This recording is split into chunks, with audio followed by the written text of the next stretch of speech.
Madam ఇది ఇప్పుడు మనం ఇక్కడ అమరావతి పునర్వైభవ సభలో ఉన్నాం కదా, ఇప్పుడు ఎలా ఉంది మేడం ఇక్కడ అమరావతి పొజిషన్? ఇప్పుడు అమరావతి పొజిషన్ అంటే 5 ఏళ్ల అమరావతిని నాశనం చేసేసాడు జగన్మోహన్ రెడ్డి. ఇప్పుడు 5 సంవత్సరాల నుంచి చంద్రబాబు నాయుడు గారు ఎప్పుడు అధికారంలోకి వస్తారు, ఎప్పుడు అమరావతికి ఒక పూర్వ వైభవాన్ని తీసుకొస్తారు, అమరావతిని ఎప్పుడు పూర్తి చేస్తారా అనేది 1000 కళ్ళతో చూస్తున్నటువంటి ఆంధ్ర ప్రజలందరూ కూడా చూస్తున్నటువంటి ఒక తరుణం ఇది. ఈరోజు ఆ తరుణం రానే వచ్చింది. దాని గురించి చాలా సంతోషంగా ఉందండి. ఎందుకంటే రాబోయే రోజుల్లో ఒక మంచి రాజధానిని అంటే హైదరాబాద్ని చంద్రబాబు నాయుడు గారు ఏ విధంగా డెవలప్ చేశారనేది మనందరికీ తెలుసు. అంతకు మించి డెవలప్మెంట్ ఈ అమరావతిలో జరుగుతుంది. ఇది దేశ రాజధానికి తగ్గట్టుగా ఇంకో రెండో రాజధాని అయ్యే అవకాశంగా ఈ అమరావతిని కూడా రూపుదిద్దుతారనేది ఇక్కడ జరుగుతున్నటువంటి విషయం. జగన్ ఎందుకు చేయలేదమ్మా ఇది? జగన్మోహన్ రెడ్డి అధికారంలో లేనప్పుడు స్వాగతిస్తున్నానని చెప్పాడు. అధికారంలోకి వచ్చిన తర్వాత దీన్ని తీసాడు. అంటే జగన్మోహన్ రెడ్డి రకరకాలైనటువంటి నెపాలు కమరావతి అని లేకపోతే ఇక్కడ కమ్మోళ్ళని ఏదో రకరకాలుగా తీసుకొచ్చి దీన్ని జగన్మోహన్ రెడ్డి 3 రాజధానులు పెడతామని చెప్పి దీనిని నాశనం చేశాడు. చేయలేదు. పోనీ 3 రాజధానులని ఎక్కడైనా అతను చెప్పిన 3 రాజధానుల్లో ఏ ఒక్క ప్లేస్నన్నా తను రాజధానిగా డెవలప్ చేశాడంటే అది లేదు. ఎందుకంటే ఒక చేతకాని వాడు చెయ్యలేక తప్పించుకునే మాటలతో 5 ఏళ్ళు గడిపేశారు. రాష్ట్రానికి రాజధాని అనేది లేకుండా చేశాడు జగన్మోహన్ రెడ్డి. ఇప్పుడు ఈ పొత్తులో ఇప్పుడు చంద్రబాబు నాయుడు గారు, మోడీ గారు, పవన్ కళ్యాణ్ గారు ఒక చరిత్రగా మిగిలిపోయే ఒక అద్భుతమైన రాజధానిని అమరావతిగా చేసి తలుచుకున్నారు. ఖచ్చితంగా ఇది చేసి చూపెడతారు. ఈ హయాంలో అయ్యే ఛాన్స్ ఉందమ్మా? ఖచ్చితంగా అవుతుందండి, ఖచ్చితంగా. మరి ఇప్పుడు అన్నతో పాటు షర్మిల కూడా ఇప్పుడు అమరావతి మన మోడీ సభ వస్తున్నప్పుడు నన్ను మోడీకి యాంటీగా మాట్లాడకుండా చంద్రబాబు నాయుడుకి యాంటీగా మాట్లాడుతుంది. ఎందుకు ఇట్లా మాట్లాడుతుంది షర్మిల? అంటే ఇప్పుడు ఒక రాజకీయ ప్రత్యర్థిగా ఆవిడ ఉంది. వాళ్ళ అన్న ఎంత పని చేయగలడు, ఎంత అసమర్థుడు అనేది ఆవిడికి తెలుసు పూర్తిగా. వాళ్ళ అన్న చేయలేనిది తను ఇంకొక పార్టీ మనం చంద్రబాబు నాయుడు గారు చేయగలుగుతారు. ఈరోజు మోడీ గారి నాయకత్వంలో ఈ పవన్ కళ్యాణ్ గారు పొత్తులో ఇది ఖచ్చితంగా జరుగుతుంది అనేది ఆవిడికి తెలుసు. కానీ ఒక ప్రత్యర్థి పార్టీ అధ్యక్షురాలిగా ఉన్న ఆవిడ ఈరోజు ఒక లేనిపోని మాటలు అనాల్సిన విమర్శలు చేయాలి కాబట్టి ఆవిడ విమర్శ చేస్తుంది అంతే. ఇప్పుడు విమర్శలు చేస్తుందమ్మా. అప్పుడు అమరావతి మహిళల మీద అటాక్ జరుగుతున్నప్పుడు అంటే మొలాస్ట్ ఏదైతే జరిగిందో అమరావతి లేడీస్ మీద అప్పుడు ఎందుకు మాట్లాడలేదు షర్మిల? అప్పుడు తెలంగాణలో ఎందుకు ఉంది? అప్పుడు తెలంగాణలో తను ఒక పార్టీ పెట్టుకుని నేను తెలంగాణ కోడల్ని అని చెప్పి ఆవిడ అన్నకి వాళ్ళకి కుటుంబంలో వచ్చిన కలహాలకి ఆవిడ అక్కడ పార్టీ పెట్టుకుని వెళ్ళిపోయింది. అక్కడ తెలంగాణ ప్రజలు ఒక అద్భుతమైన తీర్పునిచ్చారు. నీవు ఇక్కడ పనికి రావమ్మా అని చెప్పి ఒక్క సీటు కూడా లేకుండా ఒక అద్భుతమైన తీర్పునిచ్చారు. మళ్ళీ ఒక కాంగ్రెస్ పార్టీలో చేరి మళ్ళీ నేను ఆంధ్ర రాష్ట్రానికి తగిన మహిళనే అంటూ మళ్ళీ ఇక్కడికి వచ్చింది. కాబట్టి తను ఏదో ఒక పార్టీ అధ్యక్షురాలిగా ఉంది కాబట్టి ఒక విమర్శ చెయ్యాలి కాబట్టి ఆవిడ చేస్తుంది ఈరోజు అంతే. అంతకు మించింది ఏమీ లేదు. కానీ ఆ రోజు అమరావతి మహిళల మీద అగత్యాలు జరుగుతున్నప్పుడు ఈ షర్మిల ఎక్కడుంది అంటుంది? ఈ షర్మిల తెలంగాణలో దాక్కుంది. తెలంగాణ పోరాటంలో మహిళల్ని చాలా ఇబ్బంది పెట్టిన అంటారు. ఇది నిజమా? నిజమేనండి. మా మహిళలు మేము మల్కాపురం పక్కన మందడంలో మహిళని ఆ అమ్మాయి ఇంతవరకు కూడా కోలుకోలే. పొట్ట మీద తన్ని ఇది గున్వాల ఆయన పేరు, ఆయన పొట్ట మీద తన్నారు. ఆవిడ ఇప్పుడు వరకు కోలుకోలే. ఎంతో మందిని ఇప్పుడు వరకు కేసులు ఉన్నాయి. ఆ కేసులు ఇప్పుడే చంద్రబాబు నాయుడు గారు వచ్చిన తర్వాత విడుదల చేస్తున్నారు, కేసుల్లోంచి విముక్తి కలిగిస్తున్నారు. మేము అసలు 60 ఎకరాలు ఇచ్చామండి. ఎంత బాధపడ్డామో మేము అసలు.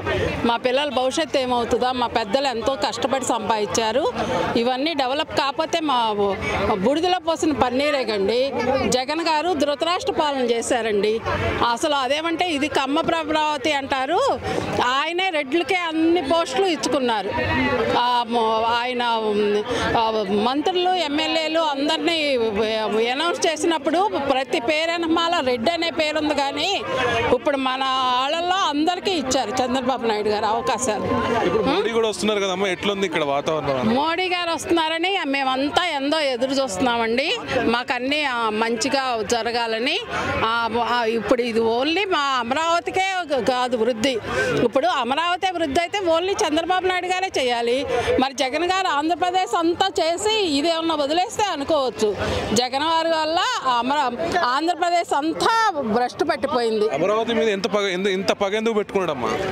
ఏమీ లేదు, హైదరాబాదు హైటెక్ సిటీ లాగా బాగు చేశారు. హైదరాబాద్లో పేరంటే చంద్రబాబు నాయుడు పేరే చెప్పుకుంటున్నారు. ఇప్పుడు ఆంధ్రప్రదేశ్ కూడా అభివృద్ధి అయితే చంద్రబాబు నాయుడు పేరే చెప్పుకుంటారు. ఇక వేరే ఏమీ లేదు. ఇప్పుడు అన్నకు తోడు చెల్లి కూడా షర్మిల కూడా మాట్లాడుతుంది కదమ్మా, అమరావతి మీద ఇదే ఏడుపు ఏడుస్తుంది కదా. మీరే వాళ్ళు ముగ్గురు కూడానండి మన దగ్గర డ్యాన్స్ మన దగ్గర వేస్తారు. వాళ్ళు పర్సనల్గా ముగ్గురు ఒకటే. అది షర్మిల జగన్ ఒకటే అంటారా? ఒకటేనని మనం అనుకుంటామే. మరి వాళ్ళ మనసులో ఏముందో మనకేం తెలుస్తుంది. బయటికి మాత్రం ఇలా అనౌన్స్ చేస్తున్నారు. మొత్తానికి అయితే ఇక్కడ పరిపాలన ఎట్లుందమ్మా? కూటమి చాలా బాగుందండి. ఇప్పుడు డెవలప్మెంట్ తెలుస్తుంది కదండి. అసలు ఎంతమంది ఆత్మహత్యలు చేసుకున్నారో తెలుసా మీకు? రాజధాని రాలేదని కూలీలందరూ వెళ్ళిపోయారు ఒరిస్సాలో. అంతకుముందు ఎంతో కళకళలాడుతూ ఉన్నది, ఎంతో మందితోటి బాగున్నది. ఇప్పుడు అసలు జగన్ వచ్చిన తర్వాత అందరూ కూడా షాపులాళ్ళేంటి, ఇది ఐరన్ ఫర్నిచరు పెట్టుకున్న వాళ్ళు షాపులాళ్ళు వాళ్ళందరూ కూడా ఆత్మహత్యలు చేసుకున్నారండి. ఇక్కడ మనం చేయలేక వెళ్ళిపోయి. అవుతుందండి తప్పనిసరిగా. ఈ 3 సంవత్సరాల్లో మా ఇంటి పైనే నాగార్జున వాళ్ళు రెంట్ కొంటున్నారు. వాళ్ళు ఈ 3 సంవత్సరాల్లో అవజేస్తామని చెప్తున్నారు. మల్కాపురం అండి మాది. మాకు 2 ఎకరాలు ఉందండి. మేము 2 ఎకరాలు ఇచ్చామండి. ఎట్లా ఇబ్బంది పడ్డారమ్మా? బాగా ఇబ్బంది పడ్డామండి. 1630 రోజులు చేసామండి ధర్నాలు చేసామండి. 1630 రోజులు ధర్నాలు చేసామండి. పండగలు లేవు, పబ్బాలు లేవు. మాకు రోడ్ల మీద సరిపోయిందండి. ఎక్కడికి పోయినా ఎదురేనండి. రాజధాని అటు దేవుడి దగ్గరికి పని లేదండి. మాకు అన్ని ఎదురు చేశారు. మేము బజార్లో కూర్చుని రోజు చంద్రబాబు నాయుడు వచ్చిన కాడి నుంచి మాకు ఆనందంగా ఉందండి. ఇంకా మోడీ గారు వచ్చి మాకు ఇంకా ప్రకటిస్తే ఇంకా ఆనందంగా ఉందండి. మాకు మంచి రోజులు వచ్చినాయని మేము అనుకుంటున్నాం. అమరావతి అనేసి పోయిన సార్ జగన్ అన్ని అసత్యాలండి, అన్ని అసత్యాలు. అమరావతి ఏంటండి, అన్ని జాతుల వాళ్ళు ఉండారండి. మేమైతే కమ్మారే తక్కువ ఉండారండి. అన్ని ఇతర జాతుల వాళ్ళే ఎక్కువ ఉండారండి. కమ్మారే తక్కువ ఉండారు. ఏంటంటే దాని మీద ఒక ముద్ర వేసి దీన్ని ఎట చెడగొట్టాలా, ఇది చంద్రబాబు నాయుడికి పేరు వచ్చింది, ఆయనకు రాకుండా ఇచ్చేనని చెయ్యాలి అని కూడా అన్న తొంత పట్టుకుంటా ఇప్పుడు ఈ సభను అడ్డుకుంటా అనేసి మాట్లాడుతుంది కదా. అక్కడ అడ్డుకుంటుంది, అట్టానే చెప్పింది. అటు తందాన కొట్టింది, ఇటు తందాన కొట్టింది. ఏమేటు కొట్టిద్దో తెలియదు. ఆమె కాసేపు అటు వచ్చింది, కాసేపు ఇటు వచ్చింది. ఆమె మాటలకి ఏమొచ్చి కానీ చేసేది మోడీ గారు కదా. ఇప్పుడు జనం ఇవ్వాలి కదా, మోడీ గారు ఇస్తేనే కదా చంద్రబాబు గారికి కూడా చెయ్యాలా. ఆయన సహకారం, ఈయన సహకారం, పవన్ కళ్యాణ్ గారి సహకారం అందరు కలిసి మా రాజధాని నమ్ముతున్నామండి. నమ్ముతున్నామండి. ఇస్తున్నారండి. పెన్షన్ వస్తుందా? ఇస్తున్నారండి. ఆ పెన్షన్ 4000 ఇస్తున్నారండి. ఎప్పుడు వస్తుందమ్మా మీకు? మా 1st తారీఖే ఇస్తున్నారండి. 7ంటికి ఫస్ట్ తారీఖు నిజమండి. 7ంటికి మేము లెగోతలకి మంచాల మీద కొత్తనాయండి. వాలంటీర్లు వస్తున్నారమ్మా? కార్యకర్తలు కాదండి, ఉద్యోగస్తులనే పంపిస్తున్నారండి. వాలంటీర్లు లేరు అండి మాకు. ఉద్యోగస్తులను పొద్దున్నే ఇచ్చేస్తున్నారు. వాళ్ళ దాంట్లో ఒకళ్ళు వెళ్ళిపోతున్నారు. వస్తున్నారు, ఇస్తున్నారు, వాళ్ళ దాంట్లో ఒకళ్ళు వెళ్ళిపోతున్నారండి. మొత్తానికి అయితే ఇప్పుడు సంవత్సరంన్నర పరిపాలన ఎట్లుందమ్మా చంద్రబాబు? బాగుందండి. మాకు గ్యాస్ కూడా ఇచ్చాడండి. త్వరలోనే పిల్లల కాళ్ళకి కూడా ఇస్తామని అంటున్నారండి. అంతా బాగుందండి. ఆలస్యమైనా డబ్బులు లేవు కదండి. డబ్బులుంటే జగన్ లాగా అదే అమ్మి ఇది తాకట్టు పెట్టి తెచ్చిస్తాడు. మరి ఈయన అట్లా చేయకోకుండా నిక్కచ్చిగా చేయాలి కదా. ఇది దోసుకునే వ్యవహారం కాదు కదా, అది దాచుకునే వ్యవహారం. ఇది దోసుకునే వ్యవహారం కాదు కదా.